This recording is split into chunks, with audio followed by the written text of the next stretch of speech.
Be honest. The last time you walked into Harbor Freight, you planned to buy a $5 pair of pliers. But when you walked out, you were holding a $100 receipt. No one tricked you. No one forced you. You walked to the checkout counter yourself. 10 years ago, Harbor Freight had a very distinctive smell. The smell of cheap plastic. The smell of raw rubber. The smell of things you knew for certain would break. You just didn't know when. Back then, Harbor Freight felt like an apology placed on a shelf. Cheap, ugly, and everyone understood why it was cheap. But now, it's different. The stores are brighter. The packaging is more minimal. Polished steel sits behind glass cases like a quiet challenge. Compare it. Compare it to anyone. Harbor Freight is no longer playing the role of a seller of disposable tools. It is learning how to look like a serious brand. Numbers don't lie. More than 1,600 stores, $8 billion in annual revenue, and the person running it is getting rich faster than the customers who walk through those doors every day. And this is where people get it wrong. Harbor Freight isn't just selling better products. They are executing a quality ladder strategy, one rung at a time. From cheap tools to try, to better tools to keep, and then to tools just premium enough to make you stay. The question isn't whether they've changed. The question is, when did you start climbing that ladder? If you think Harbor Freight added more brands just to diversify the product lineup, then you've seen the paint, but missed the steel frame underneath. This isn't variety. It's a funnel, coldly designed. They call it by many different names: Warrior, Bauer, Hercules, but at its core, it's the classic good, better, best model, sharpened for an era of tight wallets. Warrior stands at the door, so cheap you don't even have to think. It exists to answer a single question. What's the harm in trying? And most of the time the answer is no harm at all. So you step inside. Bauer is the second tier. No longer suspiciously cheap, but reasonably priced. Good enough to use regularly. Solid enough that you don't feel like you're giving anything up. This is where Harbor Freight starts to keep you. Not with price, but with the feeling that you've bought smart. And Hercules? That's not a product. That's a statement. It was created to say that Harbor Freight plays in the same arena as the giants. And when you stand in front of the Hercules shelf, you're no longer comparing it to Warrior. You're comparing it to Milwaukee, to DeWalt, to names that were once considered untouchable. But this is the part that really matters. What Harbor Freight is actually selling isn't drills, saws, or grinders. They're selling batteries. Batteries are the hook. Batteries are the chain. Once you've bought a Bauer battery system, every decision after that is no longer free. You don't ask, which one is best? You ask, which one works with the battery I already have? That's a lock-in strategy, and it's nothing new. Apple did it with charging cables and operating systems. Milwaukee did it with the M18 battery platform. Harbor Freight just came later and learned the lesson very quickly. Which battery ecosystem are you trapped in? Milwaukee red, DeWalt yellow, or Hercules blue? Leave a comment below. 500 to 600 new products a year isn't a sign of explosive innovation. It's a sign of an ecosystem being filled in. Each new product is a perfectly reasonable excuse for you not to leave. A fan, a light, a blower, things you'd never buy on their own. But because you already have the battery, you say yes.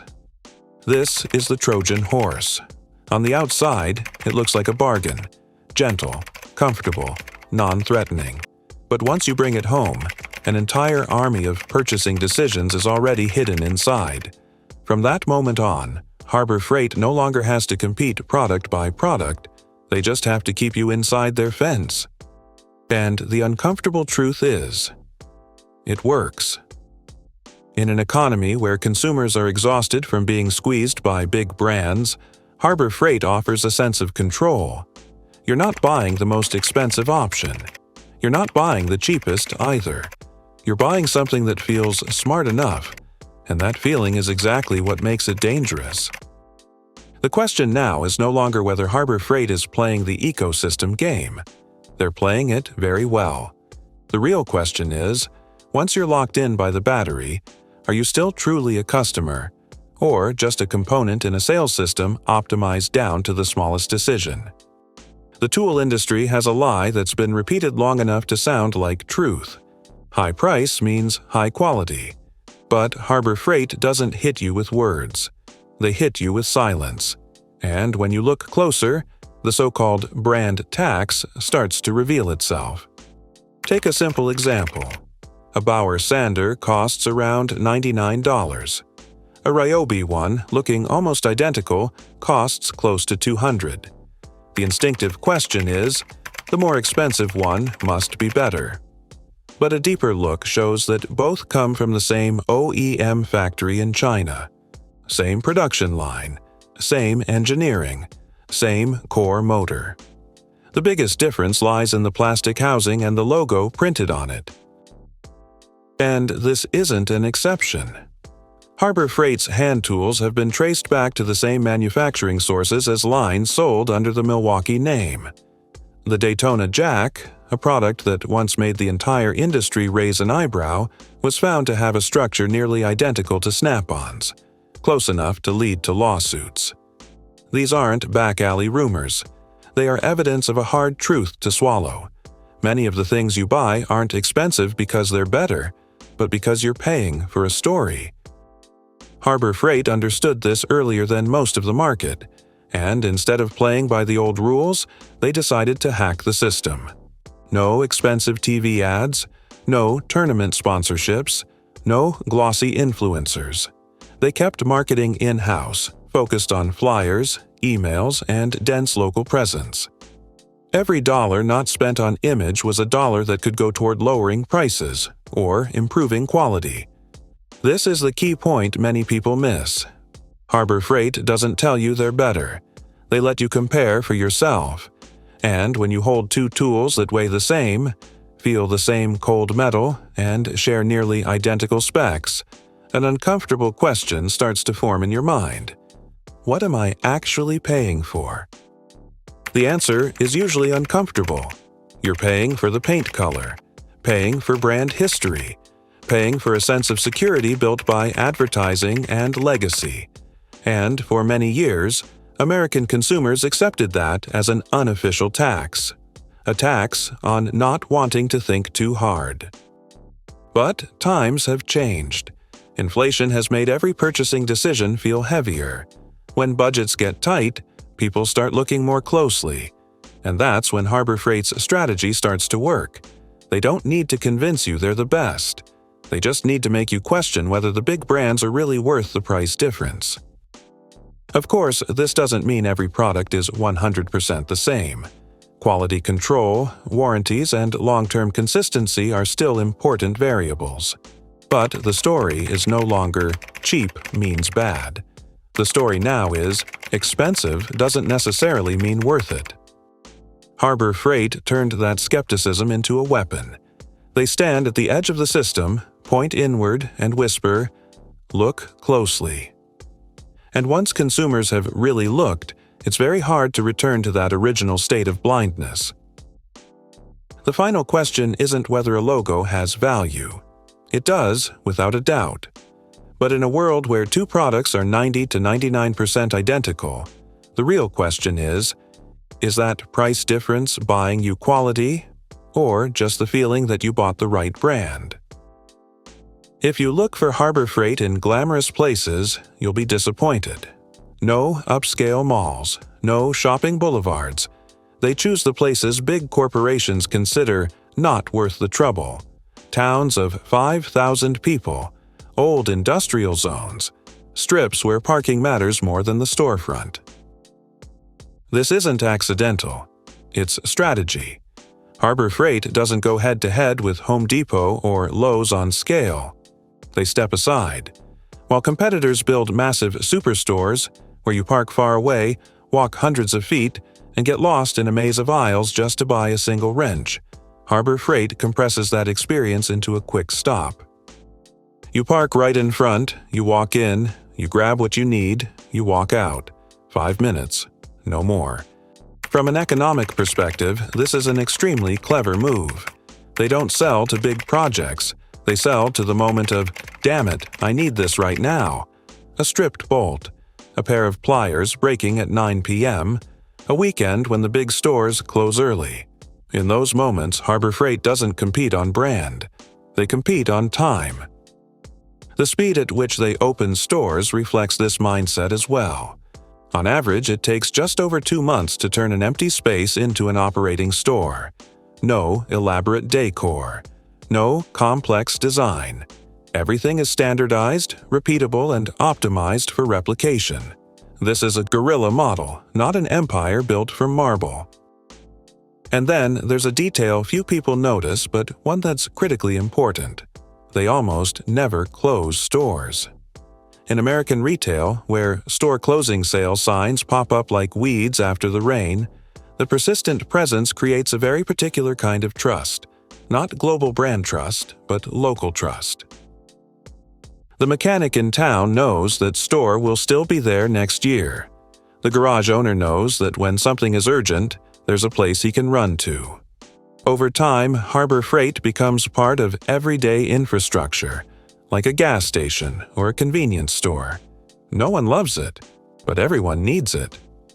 This is where the comparison to the 7-Eleven of tools becomes clear. 7-Eleven doesn't sell the best food. Harbor Freight doesn't sell the best tools either. What they sell is availability, proximity, and the feeling that your problem can be solved immediately at a cost you can live with. This is something big corporations struggle to replicate. Their scale is an advantage, but also a burden. Every large store needs massive foot traffic to survive. Harbor Freight doesn't. A small store, moderate revenue, serving a small community, repeated thousands of times across the map of America. When you zoom out, this geographic strategy isn't just about retail. It's about controlling habits. Once you get used to thinking, if something comes up, stop by Harbor Freight, you've placed them into your reflex list. And once they're part of your reflex, they no longer need to shout to be noticed. Harbor Freight didn't build an empire with massive stores. They planted small outposts steadily and patiently. And each of those outposts, in a very quiet way, is reshaping how Americans work, fix things, and shop in everyday life. With around 85% of their products dependent on China. For many years, that was a deadly advantage. Cheap labor, stable supply chains, costs low enough to crush competitors. But the world has changed. And the very thing that once fed Harbor Freight is starting to tighten around their neck. Tariffs aren't an abstract concept. They're very real, very cold numbers added directly to the cost. Every round of trade tensions, every election cycle, every tough speech about bringing manufacturing back becomes a dark cloud hanging over the low-price model. Harbor Freight can absorb some of it, but no one can absorb it forever. The problem is here. If prices rise, Harbor Freight loses its most powerful weapon.